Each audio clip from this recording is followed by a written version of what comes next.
You're tuning into Black and White Sports on YouTube. The no-holds-barred truth on sports.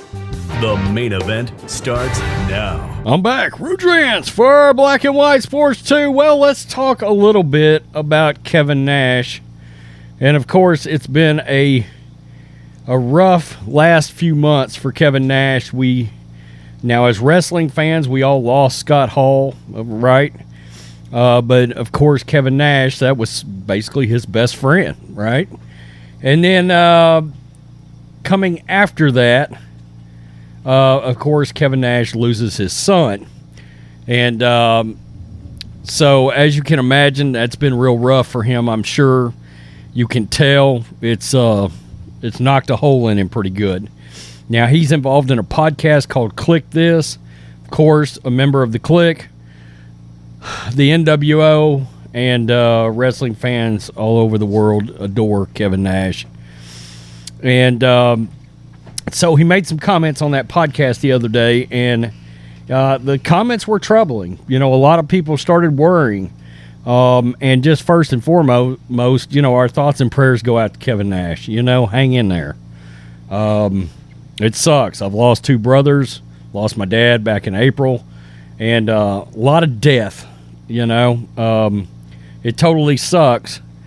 And somehow, some way, we keep going, right?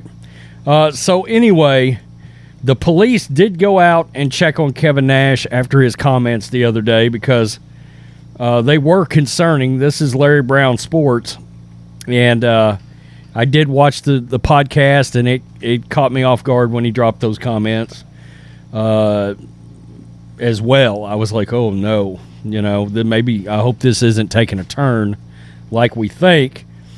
And like I said, he's mourning the death of his son, and he's also still mourning Scott Hall. I mean, there's just no way around that, you know.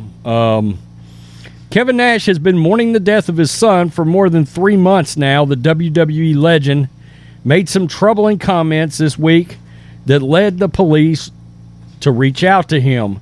In an episode of his Kliq This Podcast, it's right here on YouTube, by the way, folks. Go subscribe. That was published on Monday. Nash mentioned to co-host Sean Oliver that it had been 12 weeks since his 26-year-old son Tristan had died. After a long pause, Nash said, "Times fly when you have a gun in your mouth." I mean, flies when you're having fun. Oliver responded by telling Nash, "Don't play like that," and reminding Nash that he can't say things like that because he actually owns guns. And Nash replied with, quote, "I can do whatever the fuck I want to do as long as I leave a note." Nash shot back. And as you can imagine, it got awkward on a podcast during that.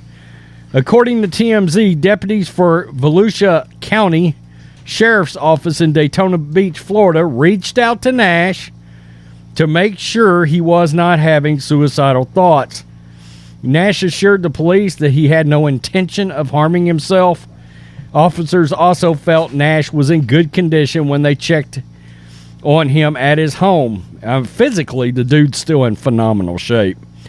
Nash has been open about the grief he has felt since his son died from a cardiac arrest that was caused by a seizure. The 63-year-old said in Monday's episode that it was a difficult time finding a reason to get out of bed in the morning. Yeah, I watched this with my mother when one of my brothers passed, and it just changed her, you know, especially for the first several years immediately after. I mean, it's very rough for a parent to lose a child. Quote, "It's so much easier to say I'm all right than to say, you know, every morning when I wake up, the first thing that happens is I come to the realization instead of there being 3 human beings in my home, there's now 2. And the third person isn't on vacation, at a friend's house, or staying out late. He's never coming back," Nash said. "And then I sat up in the bed, and it's like I have absolutely nothing to do. So why am I getting out of bed?" Tristan died in October at the age of 26. Prior to his death, he had begun working on Kevin's new podcast.